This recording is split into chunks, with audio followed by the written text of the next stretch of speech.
De volta com o Manhã no Ar, são 6 horas e 46 minutos. Vamos agora para FM O Dia 93.1, fazer nossa interação com Nayandra Amorim e com o Cleiton Pascarelli. Bom dia, tudo bem com vocês? Bom dia. Bom dia, tudo bom? Tudo certo. A gente vai começar aqui a nossa interação falando sobre a liberação, né, do TSE, da aprovação, na verdade, de mais recursos, né, para a eleição de 2018. É isso mesmo, os partidos este ano vão contar com 2,5 bilhões de reais para as campanhas. A divisão ficou exatamente o seguinte: 1 bilhão e 700 milhões do fundo eleitoral, criado no ano passado, né, para compensar a retirada das doações empresariais, e 888 milhões do fundo partidário. Além disso, uma situação polêmica que a gente já sabe é que agora este ano vai ser permitido aí esse autofinanciamento de campanha, ou seja, os candidatos vão poder usar recursos próprios nas próprias campanhas, e também a doação de pessoas físicas. Lembrando que na votação da mini-reforma eleitoral no ano passado, o presidente Michel Temer ele havia vetado essa questão da doação de recursos próprios, mas essa medida foi derrubada aí pelo Congresso. Isso ainda é motivo de polêmica, essa questão da doação de recursos próprios, porque assim, fica, para muitos candidatos, fica um pouco injusto. Por exemplo, candidatos milionários vão continuar bancando a campanha e saindo à frente de outros candidatos.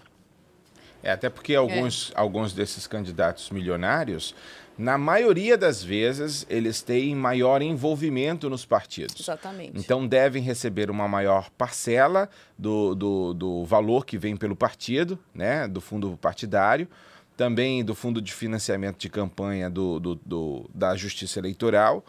E, além disso, rico ainda pode investir do próprio dinheiro. Para você ter uma ideia, o Wilson Lima sabe quanto é que custa, quer dizer, quanto foi aprovado de teto para o investimento numa campanha para presidente da República?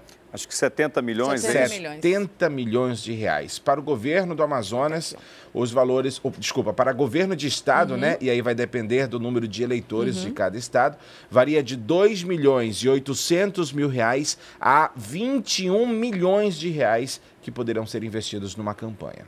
Pois é, o grande problema do autofinanciamento, né? Ou seja, o próprio candidato tirar dinheiro para poder bancar a campanha, é que não existe um teto, né? Ou seja, o teto é o teto máximo do valor gasto em cada campanha, né? Um deputado federal, por exemplo, acho que está em 2 milhões e alguma coisa. Ou seja, o candidato pode se autofinanciar até 2 milhões de reais. Se ele tiver 2 milhões de reais para colocar na campanha, tá legal, sem problema, ele pode fazer isso. Pois é, sai na frente grandes partidos, né? Grandes caciques continuam aí saindo na frente nessa questão dessa disputa. E isso vai dar um trabalho para o Ministério Público e para a Polícia Federal e para a própria Justiça Eleitoral avaliar, porque como é que hoje em dia, se nós formos levar em consideração as prestações de contas que eles apresentam antes da campanha para a Justiça Eleitoral, muitos ricos se tornam pobres, né? Muita gente às vezes diz que só tem uma motocicleta como bem, como patrimônio. Aí agora eles vão ter que comprovar riqueza, porque eles vão ter que justificar o gasto na campanha. Vamos ver essas prestações de contas. Inclusive, tem que estar declarado no imposto de renda, né? Ele tem que justificar isso. Exatamente. Na declaração do ano anterior, inclusive. Exatamente. Bora mudar de assunto, vamos falar sobre violência, né? Os indicadores apontam um crescimento na cidade de Manaus. Qual o bairro mais violento? Jorge Teixeira, na Zona Leste, Wilson Lima. Jorge Teixeira, que inclusive os números ultrapassam as margens do absurdo. O número de homicídios, por exemplo, no Jorge Teixeira, comparando 2016 a 2017, quase dobraram. Saíram de 51 para pouco mais de 90. 51 para 94 em 2017. Então, quase dobraram. Além disso, o número de roubos aumentou, o número de furtos, enfim, vários crimes aumentaram por lá. Desde o último dia 22 de janeiro, a Secretaria de Segurança colocou ali na área do Fuxico, né, uma delegacia móvel.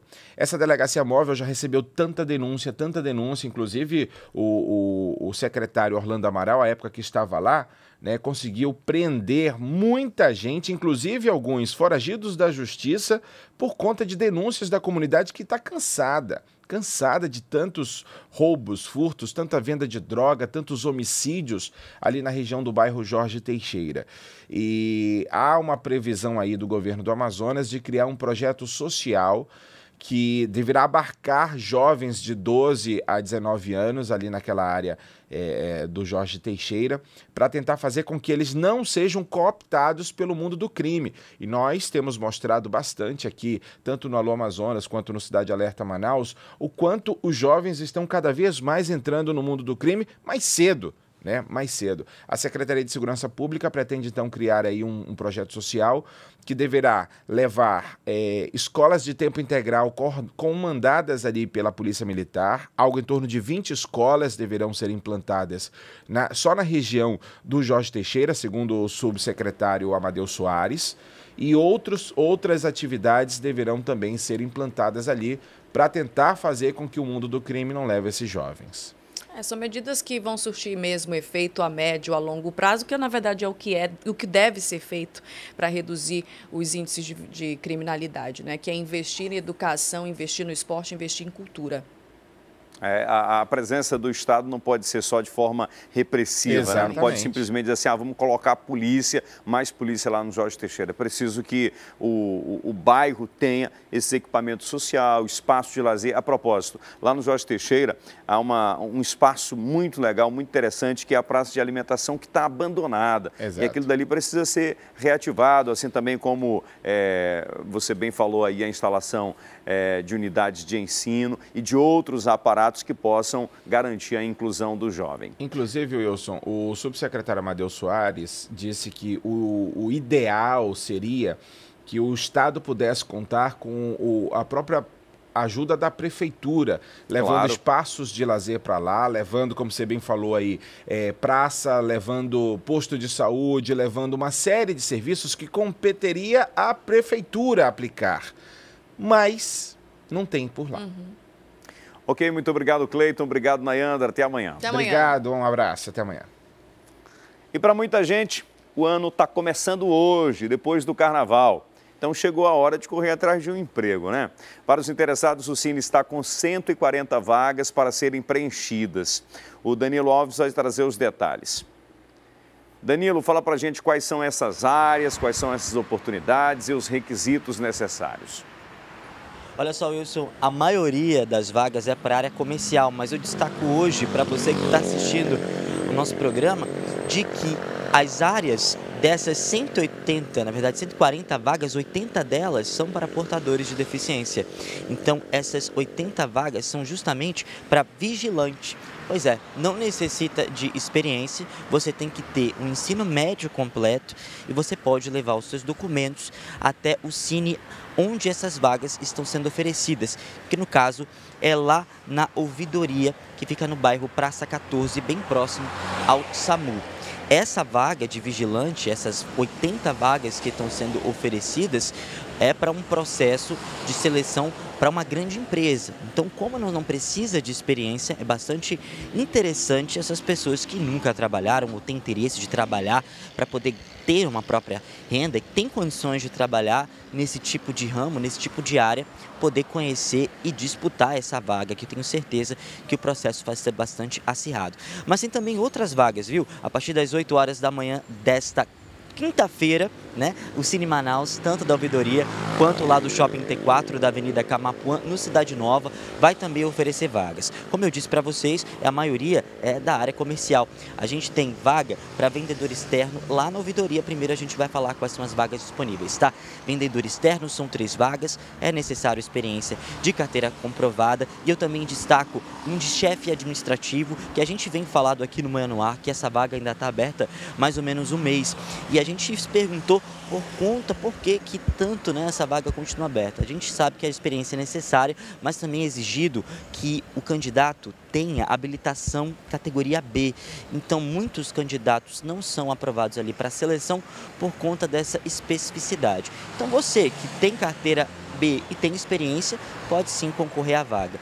Tem também auxiliar de telemarketing, tem também operador de caixa, são pelo menos 5 vagas para eles e todos exigem pelo menos experiência de 6 meses. Agora lá para o Shopping T4 tem também uma outra área que é bastante interessante, que é a área de eletricista de manutenção industrial.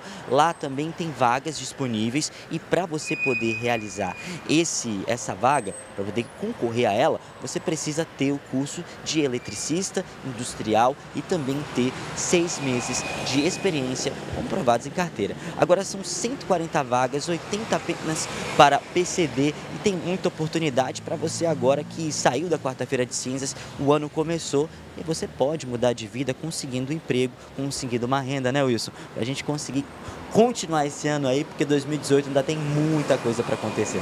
Sem dúvida nenhuma. Muito obrigado, Danilo. São 6 horas e 57 minutos. Atenção, você que está ligando a televisão agora. Nós preparamos o que foi destaque, né? Um resumo do que foi destaque até este momento no Manhã no Ar. Confira. Trio faz barricada para assaltar motoristas na estrada do Puraquequara. Os assaltantes conseguiram parar um grupo de pessoas, levaram dinheiro e objetos pessoais. Após o crime, fugiram para uma área de mata. Mas pouco tempo depois, uma viatura passou no local e conseguiu prender os bandidos. Homem morre e mulher fica gravemente ferida em acidente na Alameda Cosme Ferreira. De acordo com a polícia, eles estavam em uma motocicleta quando perderam o controle e colidiram com a mureta de ferro no canteiro central. Eles foram vistos minutos antes consumindo bebida alcoólica em uma loja de conveniência. Ambos estavam sem capacete. A mulher está internada no Hospital João Lúcio e seu estado é delicado. Jovem desaparece em Igarapé durante retiro. Lucas Mateus de Souza Mota, de 18 anos, participava na terça-feira de um evento evangélico quando sumiu. Ele foi visto pela última vez tomando banho no Igarapé de um sítio. Os bombeiros foram acionados e fizeram buscas no local, até o momento sem sucesso. Justiça determina desativação do semiaberto do Compage. A decisão assinada por 10 juízes tem prazo de 45 dias para que a medida comece a ser cumprida pelo Estado. Com isso, 585 detentos da unidade deverão sair da prisão e passarão a ser monitorados apenas por tornozeleiras eletrônicas. Caso a decisão não seja cumprida, o Estado pode ser multado em até R$1 milhão. Atualmente, o sistema já possui 906 detentos com tornozeleiras eletrônicas. E atenção, se você quer se tornar um jovem empreendedor, estão disponíveis aqui em Manaus cursos gratuitos de curta duração na área. Sobre esse assunto, eu volto a conversar com o Danilo Alves. Danilo, até quando vai o prazo para a inscrição? Até amanhã, Wilson Lima. Todos os jovens empreendedores ou que têm algum potencial para empreendedorismo podem ir até a sede da Centrade até amanhã, das 8 da manhã até 1 da tarde. Leva os documentos, CPF, RG e também ali fazer a ficha de inscrição para poder fazer esse curso. São 2 cursos. Esses 2 cursos de empreendedorismo são os cursos Vai Que Dá e Vai ou Racha. O Vai Que Dá são 20 vagas e essas 20 vagas são para justamente jovens que já têm ali algum potencial de 18 a 35 anos e que todos os sábados, a partir do dia 24 de fevereiro, podem ter várias experiências de como fazer um empreendimento, uma empresa, uma espécie ali de novo empreendimento mesmo, um investimento que você está fazendo para a sua carreira poder dar certo. Eles vão dar dicas, né, essa jornada empreendedora. E também o Vai ou Racha já são para jovens que têm algum empreendimento, que têm já algum tipo de capital ali para poder fazer acontecer, fazer girar ali o seu comércio ou a sua empresa, dependendo do serviço que ele vai prestar. Então também são 20 vagas, então são 40 vagas. As inscrições, elas se prorrogaram já por conta de que algumas dessas vagas ainda não tinham sido preenchidas. Então você que acordou cedinho para assistir a gente e é um jovem empreendedor, tem algum sonho de conseguir conquistar ali algum sucesso, né, independência financeira, que a gente sabe que ser dono do próprio negócio é bem melhor do que trabalhar para os outros. Então, além disso, além de saber essas estratégias, você também vai ter uma experiência com outras pessoas, outros jovens que também estão motivados, as pessoas realmente que conseguem, que têm essa visão de um futuro mais promissor.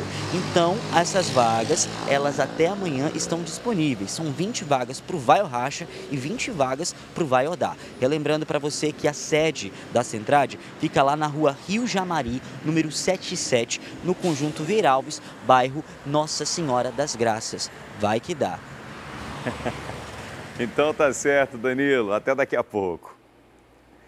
E já eu volto para falar sobre o Dia de Combate ao Câncer Infantil, as ações e campanhas para ajudar os pequenos que enfrentam a doença.